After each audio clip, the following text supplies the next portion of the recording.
Fala aí pessoal, tudo bem com vocês? Aqui Lucas Evaristo, iniciando mais um vídeo pelo canal Brasil Ferroviário. Pessoal, no vídeo de hoje falar sobre um assunto muito importante. Por isso, se você é novo por aqui, deixe seu like, se inscreva e deixe seu comentário abaixo com a sua opinião ao final do vídeo. Pessoal, hoje eu vou falar sobre um assunto muito importante, que é sobre o papel integrador da ferrovia. O papel que a ferrovia desenvolve ao desenvolver economicamente e socialmente uma determinada região. Na antiguidade, muitas cidades se formavam ao redor de rios. Até hoje também não é diferente. O rio era visto, em alguns casos ainda é visto, como um sinônimo de provisão, de área ali que vai facilitar, por exemplo, o desvio de água para abastecer os plantios, ou pela própria pesca, ou pela própria navegação. Mas, desde que se começou a implantar, a se desenvolver o sistema ferroviário, não só no Brasil, como em todo o mundo, a ferrovia também passou a ser um ponto onde as pessoas queriam residir, as pessoas queriam morar nas proximidades.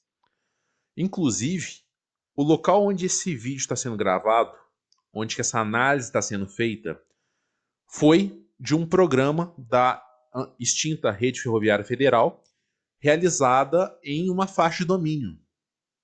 Ou seja, passava por essa região uma antiga estrada de ferro, chamado aí de Ramal Piranguinha, que fazia conexão com a linha do centro na estação de Santos Dumont. Sendo desativado esse ramal, todo esse perímetro que compreendia tanto a faixa de domínio quanto os imóveis da própria ferrovia foram cedidos, né? Na verdade, foram vendidos a um preço incentivado às famílias dos trabalhadores da Rede Ferroviária Federal. Né? À época, em grande parte do trecho ainda era Central do Brasil e depois passou a ser Rede Ferroviária Federal. Então, houve, né, o fatiamento do trecho, se criando lotes, e esses lotes foram comercializados aos ferroviários com um valor bem incentivado, bem bacana. Inclusive, né, eu tive acesso ao documento de venda da casa e o preço era o equivalente a um mês de salário. Então, assim, vamos supor que hoje o salário mínimo está aí girando por volta de R$ 1.400, seria um preço de um salário mínimo, de um salário médio, R$ 1.400. Então, um valor relativamente baixo por um terreno, né, que é um terreno, inclusive, interessante, não é um terreno pequeno, é um terreno que dá para você construir a casa e dá para ter ali um terreiro, um quintal, por exemplo. Então, são algumas vantagens que a ferrovia traz, que o desenvolvimento ferroviário traz a determinadas regiões. E a ferrovia tem um papel integrador, que é o de integrar regiões de diferentes estados, né? Ou melhor, estados de diferentes regiões. Foi assim nos Estados Unidos, com a chegada, né, dos britânicos, né, ao outro continente, ao outro lado do mar, a outra ilha, né, outro lado do oceano, na verdade. A ferrovia ali cumpriu um papel integrador, de forma a interiorizar a população que chegou na costa no descobrimento daquele continente. Porém, nós precisamos ver esse cenário atual, que é o cenário Brasil, que há sim uma necessidade de integração, de se fazer um Brasil único, conectado, logicamente, também por rodovias, mas precisamos ser mais conectados por ferrovias. Né?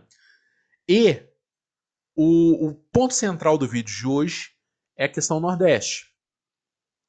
Nós sabemos que, em questão a transporte ferroviário, o Nordeste tem sido uma região aí que, após o fim da Rede Ferroviária Federal, ou já durante os piores anos da Rede Ferroviária Federal, já sofria com muitos problemas com tudo, com manutenção local, às vezes também com falta de um frete que valeria a pena, que compensasse, né?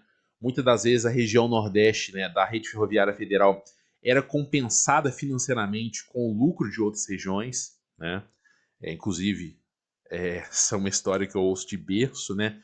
Não querendo ser aqui xenofóbico de maneira alguma, mas olhando para a região com carinho e querendo que se desenvolva também o transporte ferroviário na região, que ele se torne rentável, que ele se torne importante, que ele ganhe atenção do governo federal, estadual, municipal, das autarquias, mas principalmente da iniciativa privada.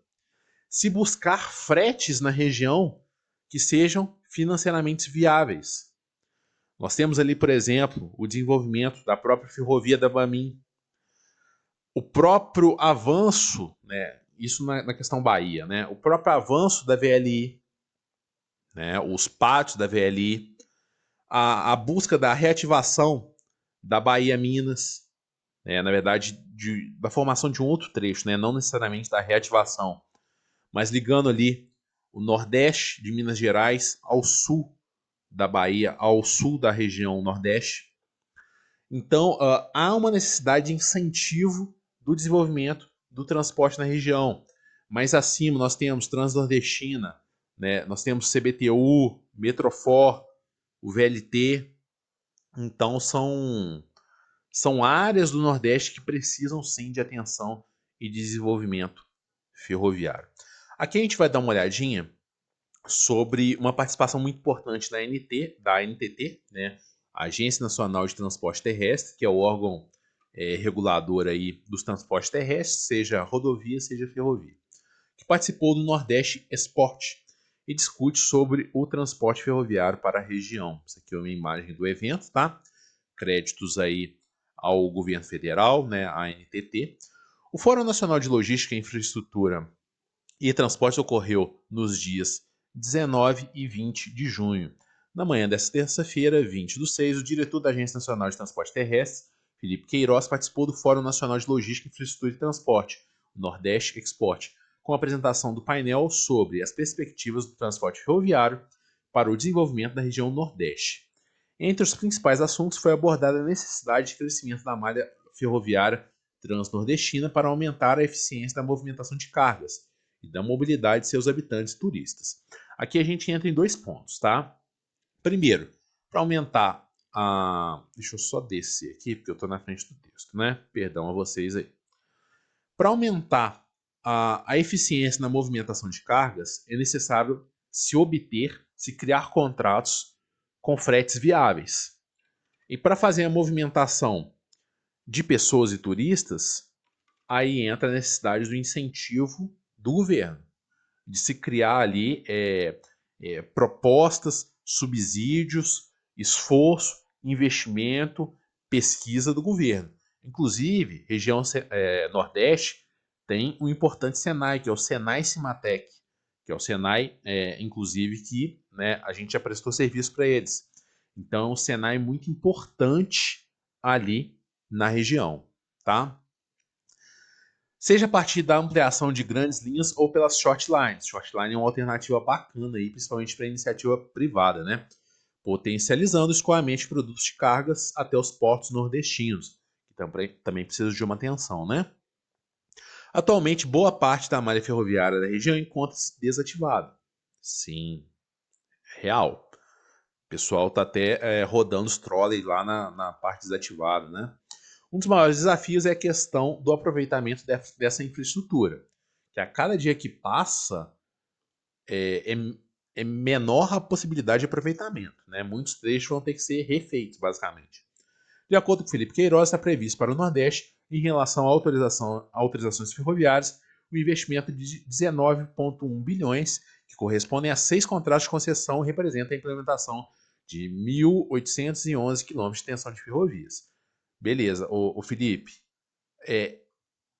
essas autorizações elas precisam sair do PowerPoint, precisam se tornar reais, né? Como diz o pessoal, o PowerPoint aceita muita coisa, Felipe.